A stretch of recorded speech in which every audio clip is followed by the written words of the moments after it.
This morning we begin a new series called The Outsiders, and we're going to be in the book of Esther for the first part of that series. And so our text this morning comes to us from Esther, beginning in verse 1 of chapter 1, and we're going to read all the way through verse 22, which is the entire chapter.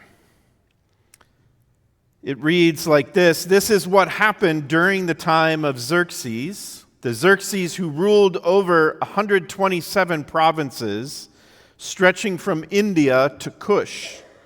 At that time, King Xerxes reigned from his royal throne in the citadel of Susa.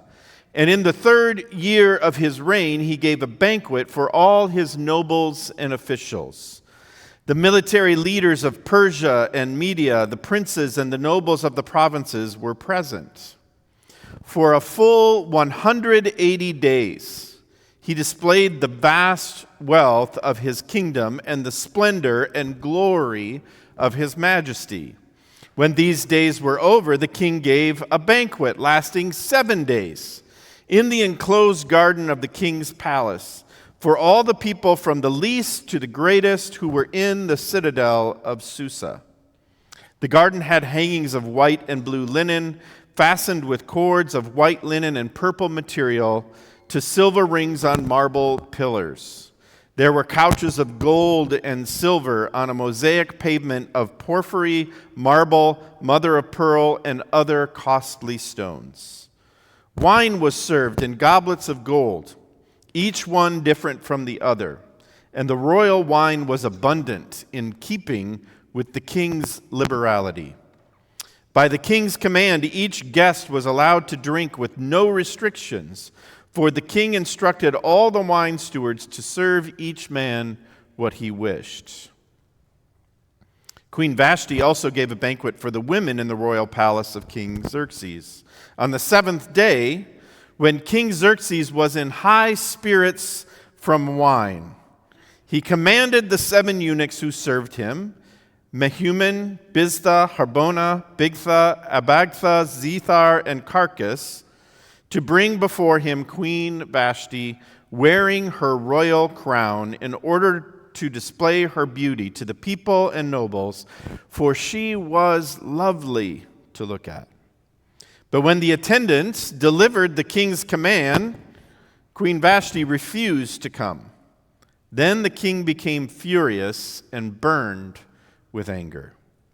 Since it was customary for the king to consult experts in matters of law and justice, he spoke with the wise men who understood the times and were closest to the king: Kershina, Shethar, Admatha, Tarshish, Marish, Marsena, and Memucan, the 7 nobles of Persia and Media who had special access to the king and were highest in the kingdom.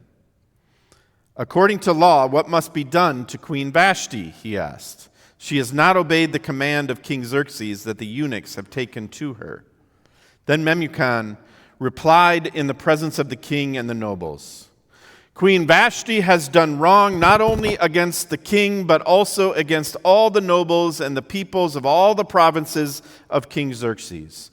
For the queen's conduct will become known to all women, and so they will despise their husbands and say, King Xerxes commanded Queen Vashti to be brought before him, but she would not come. This very day, the Persian and Median women of the nobility who have heard about the queen's conduct will respond to all the king's nobles in the same way. There will be no end of disrespect and discord. Therefore, if it pleases the king, let him issue a royal decree, and let it be written in the laws of Persia and Media, which cannot be repealed, that Vashti is never again to enter the presence of King Xerxes. Also, let the king give her royal position to someone else who is better than she. Then, when the king's edict is proclaimed throughout all of his vast realm, all the women will respect their husbands, from the least to the greatest. The king and his nobles were pleased with this advice.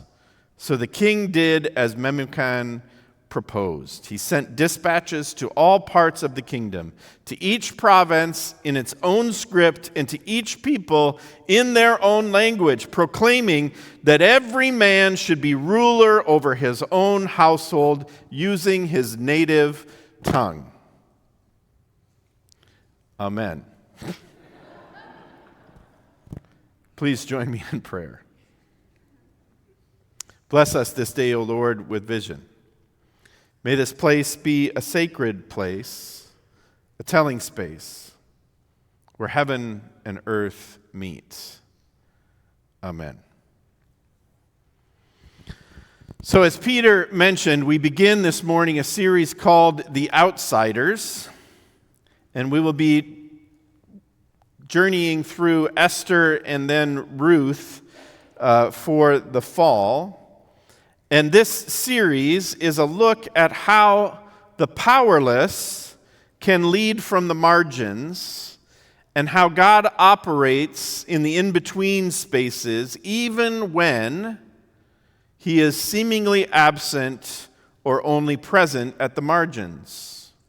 So this series will look at what it looks like when we do not experience God's presence in the way that we expect, or perhaps in the way that we desire. How many of you have ever in your life experienced a season where God's absence is more profound than God's presence? Seasons where you experience challenge, whether that be in the home, in relationship, in your work, in struggles that you have with sin or other things, and you desperately desire to see God intervene, and yet there is nothing. I think we can all relate to this idea, these spaces where we desperately want to perceive God's action in our lives, and instead, we don't.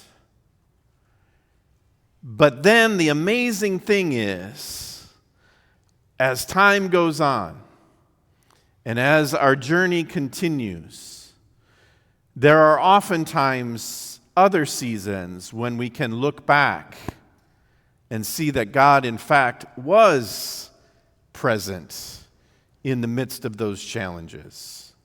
God, in fact, was working in the midst of our lives, even though at that moment we did not experience that presence. This is an important theme in both of these books. Some other things that are important to recognize is Esther and Ruth are the only two books in all of Scripture named for women.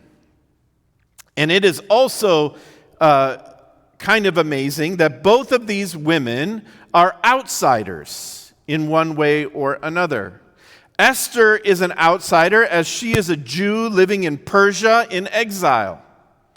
And therefore, as we'll learn as we go through the story, has to hide her identity in order to remain safe. Ruth, on the other hand, is an alien, an immigrant who comes back to Israel with her mother-in-law, and thus is an outsider within the nation of Israel. So Esther, a Jew in exile, Ruth, a Moabite, a foreigner, an immigrant in Israel. Both books, Esther and Ruth, both stories, are especially notable for what I've already mentioned, in that they don't often, in fact, Esther never does, mention God or many of the things that we would expect in a Bible story, and we'll talk more about that as we go. Now, in Jewish tradition, the book of Esther that we begin this morning is called the Megillah, the scroll, and it is read every year on the festival of Purim. Now, one of the things that's going to happen, we didn't do it today because I know this is a very reserved crowd, And it's going to take you a minute to warm up to this. Plus the part of the book that we read today, it wouldn't have happened anyways. But starting next week, as we read from the scroll of Esther, when you hear the name Haman, or my people, or Xerxes, you boo or hiss.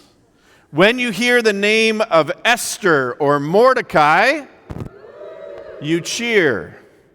This is what they do. They have this elaborate readings. I looked into, they also use, in the synagogues when they read on Purim, they have these noisemakers, and I looked into that, but it might be a little much. So, but we're going to do that as we get into the story starting next week. So if you want to read ahead, we're going to be in Esther for the next 8 weeks, and you can get familiar with the story. Now, some things that we want to start out.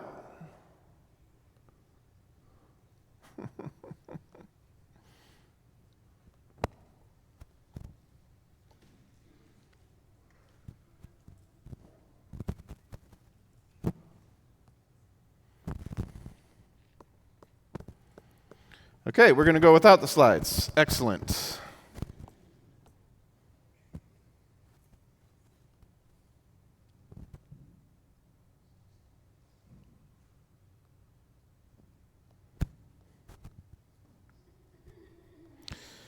So, things that are not mentioned in the book of Esther. Things that are not mentioned in the book of Esther. The first, and most important, and most striking, is God. God is never mentioned in this entire story, which we'll come back to in a few moments, because it is somewhat surprising to think that there is a book in the Bible that never mentions God once. Some other things that are not mentioned in the book of Esther: miracles or direct interventions attributed to God. So if you think of, for instance, the story of the Exodus, there are very direct interventions that are attributed to God in the story of the Exodus, right? I mean, any number of them, over and over again. But in the book of Esther, not one. The temple is not mentioned in Esther. Jerusalem is not mentioned in Esther. The Torah is not mentioned in Esther, nor is Torah observance, or following the law, or keeping the law's commands. None of those things appear in this book. One commentator wrote that the book of Esther appears to be merely a secular story of court intrigue in the Persian Empire without any real involvement of God in the events. Key to that quote is appears. Another commentator suggested that the reason that Esther is important, though, is because it is a book that most of us can very immediately relate to in that silence. This author wrote this. They wrote, "Most people today live in a world that looks a lot like Esther's, where events and situations show no obvious or blatant action of God in the midst of them. They show nothing out of the ordinary, nothing miraculous, and nothing overtly supernatural. On the surface, it often appears as if God is absent or hidden from view. Many people look for clues and traces, but find mostly that God is very hard, if not impossible, to find." I don't know about you, but there have been a number of seasons in my life where I identify so deeply with that sentiment. That idea of looking for God and desperately even desiring to experience God's presence and instead to be met with either fleeting glimpses or silence. There is a long, rich tradition in Christianity that deals with this idea, the absence of God. And it's called the dark night of the soul. And if you read about some of the great saints of the church, you will read about long periods where they experienced God's absence more than his presence. Perhaps most notably or most identifiable to us because she was alive in most of our lifetimes, Mother Teresa. It is said that she went over 30 years desperately seeking to experience God's presence. In the meantime, she was living a life that we can all agree was deeply demonstrating the presence of God in the world. Part of the challenge for us, I think, is that most Christians live as what theologians would call functional deists. That is to say that we believe in God, but we don't really think that he is interested in what is happening in our world or most certainly our lives. This would be in American history what I believe Benjamin Franklin called the clockwork universe, right? That God created everything. We recognize that there is a supreme being, but that he set everything in motion and now just simply stands back and watches it unfold. But as Christians and as followers of Jesus, we find ourselves in the middle of this tension. This recognition that oftentimes our lives, we don't feel the things that we think we should feel, but we also believe that God is intimately aware of and concerned with our lives. And we have to find a way to navigate that in-between space. And the book of Esther, I think, gives us a really good way to do that.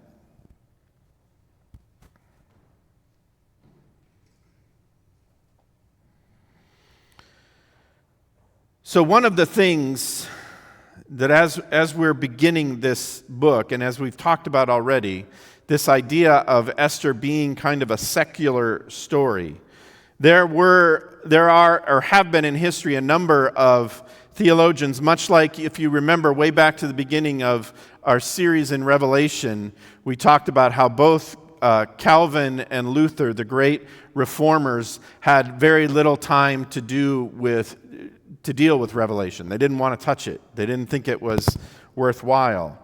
There have also been those that have the same opinion of Esther. One commentator said that the book has little to commend it to civilized persons. All right? Another said that Esther has no religious content and can arouse no pious thoughts. So Esther has been dismissed by some because it doesn't use God talk. It doesn't use God talk in the way that we expect. Now, some of us who've been around the church for a long time might feel some affinity with this idea, right? Because oftentimes in the church, we can lapse into God speak in a way that, quite honestly, neuters the Spirit's activity in our lives. It becomes so prevalent and as to be meaningless.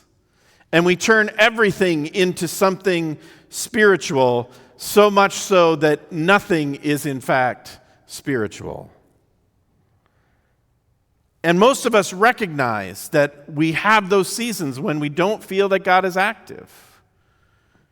So if God is active, but not explicitly so in our lives, that, I think, is a good metaphor for life. Now, what do I mean about this God talk? Well, the God talk is one of the best examples I heard of this is the tendency can be, the thing we have to be careful of, is to be watching for God's activity in our lives. We'll get more into that as we go through the story. but also not over-spiritualizing everything so that everything that happens is God orchestrating our every decision, right? A pastor that I deeply respect named Greg Boyd pastors a church in St. Paul, Minnesota. And it's a pretty large church. And for a while there in the 90s, it was kind of they were growing really fast. But Greg tends to be a little controversial because he's a theology professor and dives deep into really challenging issues. And so there's always pushback from other pastors. But he ran into a woman one time. He told this story that he ran into a woman who was told him how the Spirit had rescued her from attending his church. Because clearly he was teaching a false gospel and this was terrible. And the story went, well, I was on my way to Woodland Hills to attend service and I got a flat tire. And so clearly the Spirit did not want me to attend your church and you are teaching a false gospel and God saved me. To which Greg responded, well, I can see why you might think that, but it could also be that the devil prevented you, that gave you a flat tire that prevented you from coming to hear the gospel proclaimed in such a way that you were set free. To which, of course, she was quite shocked and scandalized by that a pastor would say something so direct to her. And he waited a beat, and then he said, or it could be that you just got a flat tire. And so as we go through Esther and we think about God talk, I want us to think about and to watch for those places where God is active and working in our lives, but to do so in a way that recognizes that not everything that happens necessarily means that God is orchestrating that thing. Just as it does not mean that there is a demon under every bush, but also doesn't discount either of those possibilities. And I think the book of Esther is a great example of how that works. And so I want to just introduce our casts of characters for this part of our series. The cast of characters in the book of Esther could be described almost as Shakespearean. Like you have these big characters. So you have Haman, who we haven't met yet, who is the consummate villain. You have Esther, who is the beautiful and courageous heroine. You have Mordecai, the shrewd advisor, and you have Xerxes, who is a sensual and indifferent king. Now, we haven't met most of these characters yet, but we have met Xerxes, and we've been given a window into how he operates. So Xerxes was a very powerful and rich king. He is well documented in history. And in the Hebrew language, his name takes on the form Ahasuerus, which I am not going to repeatedly pronounce, so we're sticking with Xerxes. One commentator that I read, I love this, says that the name has no meaning in Hebrew, Ahasuerus, but when pronounced aloud sounds something like King Headache in English, which is very apropos.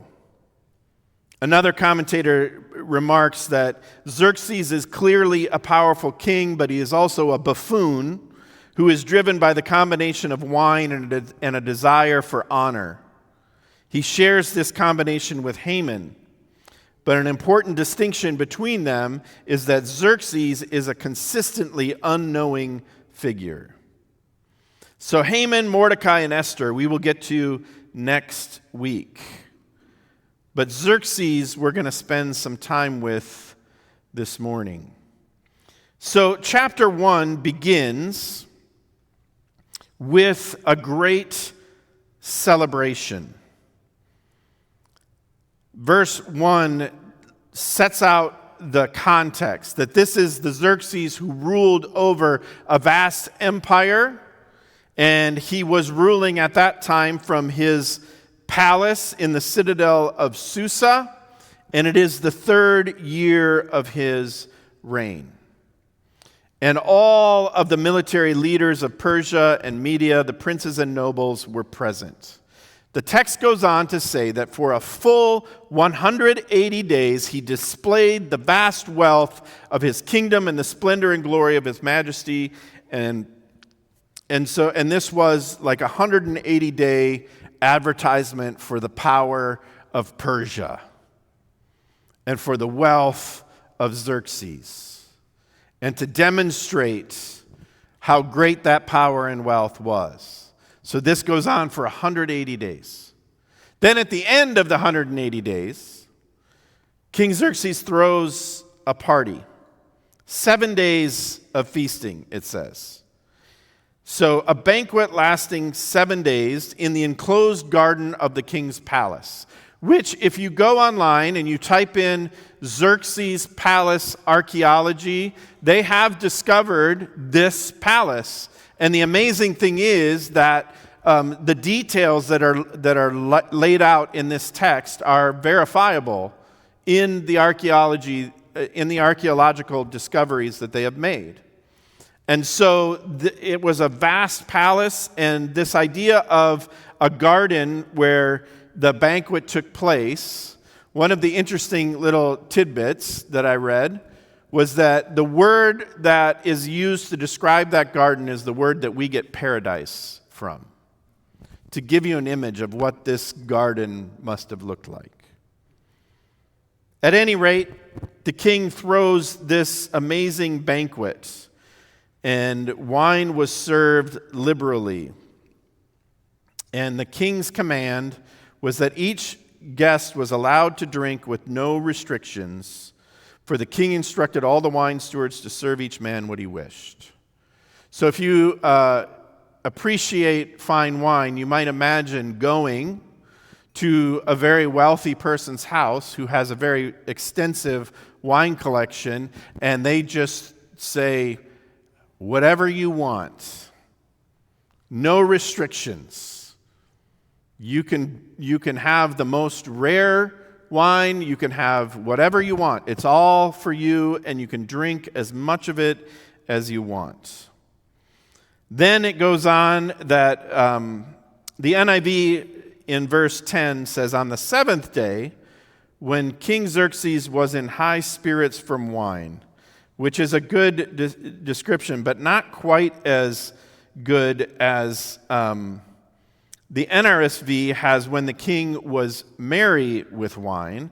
A more literal translation might be that when the king's heart was made glad with wine, then he sent for Queen Vashti.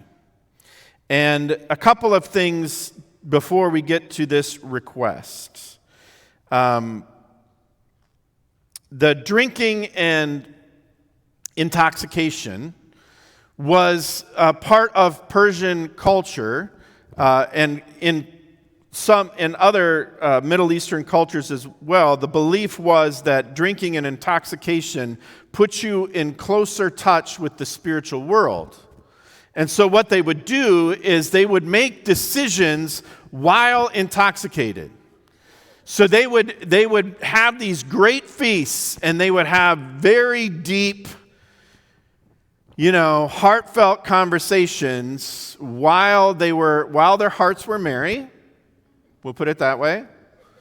Perhaps some of you might relate to this, or so they have these deep conversations, and then they would have someone there.